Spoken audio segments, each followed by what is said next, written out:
Nama Prabowo Subianto kembali patut diperhitungkan. Di berbagai survei, Prabowo selalu bersaing di level atas bersama Anies Baswedan dan Ganjar Pranowo.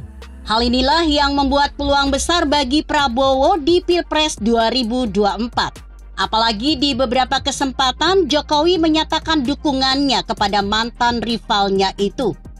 Diakui atau tidak, Jokowi masih punya pengaruh besar. Ada banyak kelompok relawan yang berada di belakangnya. Sementara sudah ada kelompok relawan Jokowi yang sudah berkomunikasi dengan Prabowo. Hal lainnya adalah pengalaman dan pelajaran menjadi bagian dari pemerintahan sebagai Menteri Pertahanan akan menjadi modal berharga bagi Prabowo. Dalam dua kesempatan sebelumnya terlihat sekali kelemahan Prabowo. Di setiap kampanyenya waktu itu, Prabowo terlalu mengawang-awang. Nah, keterlibatannya sebagai bagian dari eksekutif akan menjadi tambahan modal yang cukup penting. Prabowo akan semakin matang dan lengkap. Pengalaman dan kesempatan belajar di eksekutif membuat Prabowo menjadi lebih baru. Namun seperti yang dilansir Voi.id, Ketua Umum Partai Gerindra disebut akan mendapat tantangan besar dari kaum oligarki ketika maju dalam bursa pemilihan presiden 2024 mendatang. Hal ini disampaikan pengamat politik sekaligus dosen FISIP Universitas Jayabaya, Jakarta, Igor Dirgantara. Igor Dirgantara menjelaskan langkah penjagalan habis-habisan pada sosok Prabowo karena tidak mau dikontrol oleh kaum oligarki tersebut. Prabowo justru sosok yang paling tidak disukai oleh oligarki. Bahkan Prabowo malah selalu dijegal oleh oligarki. Untuk menjegal Prabowo, mereka memunculkan sosok baru dalam bursa pencapresan. Munculnya calon-calon yang sekarang dikarbitkan dan tidak memiliki basis yang kuat justru merupakan makanan empuk bagi oligarki. Mereka pastinya relatif akan manut seperti kerbau yang dicokok hidungnya karena relatif tidak punya kapasitas dan bargaining yang kuat.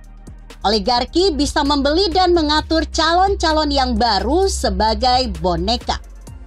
Contohnya Anies Baswedan yang katanya anti oligarki, malah naik pesawat jet milik Riza Khalid sebagai salah satu orang terkaya di Indonesia. Peringkat Riza berada di urutan ke-88 dalam 150 Research Indonesian dengan kekayaan yang ditaksir mencapai 415 juta US dollar lewat perusahaan Global Energy Resources. Kembali soal Prabowo, meski pernah menelan kekalahan dalam Pilpres 2014 dan 2019, Prabowo bukanlah seorang pecundang jika maju lagi pada pemilu 2024. Dia justru bermental seorang petarung sejati yang masih percaya diri dengan kapabilitasnya. Peluang Prabowo dalam kontestasi Pilpres 2024 pun sangat memungkinkan dengan hasil kinerja yang ditunjukkannya ketika menjadi Menteri Pertahanan bersama dengan Presiden Jokowi yang pernah beberapa kali menjadi rival dalam Pilpres. Fakta bahwa yang bisa mengalahkan Prabowo itu cuma Jokowi, bukan kandidat yang lain. Publik itu sudah jenuh dengan pencitraan. Saat ini, kinerja yang dapat dijadikan tolak ukur penilaian apakah seorang tokoh itu memang pantas untuk maju dalam perhelatan pemilu, bukan alasan yang lainnya. Langkah Prabowo yang beberapa waktu lalu melakukan safari Idul Fitri ke beberapa tokoh adalah menjadi obat untuk para pendukung Prabowo yang sempat merasa kecewa.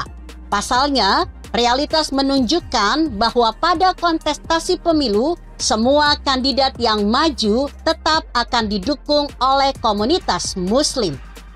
Bahkan Jokowi maju di Pilpres 2019 juga dengan strategi menggandeng tokoh NU Ma'ruf Amin. Pengalaman dari Pilpres menunjukkan bahwa komunitas pemilih Muslim tidak pernah terkonsentrasi pada satu pasangan kandidat saja, tetapi pada semua pasangan calon. Bahkan pendukung Jokowi yang masih cukup besar juga berpeluang pilihannya bermigrasi kepada Menhan RI ini jika maju lagi di Pilpres 2024. Kecewa itu lumrah, tetapi pasti ada obatnya. Safari lebaran Prabowo ke Jawa Timur dan Jawa Tengah adalah salah satu awal dari obatnya. Seperti melihat gelas setengah kosong. Yang negatif thinking akan memandang setengah kosongnya. Tetapi yang positif akan bersyukur karena terisi air setengah penuhnya. Begitu kira-kira. Bagaimana menurut Anda? Jika Anda berpendapat lain, tuliskan komentar Anda di bawah ini. Saya Emma, Karisma 90.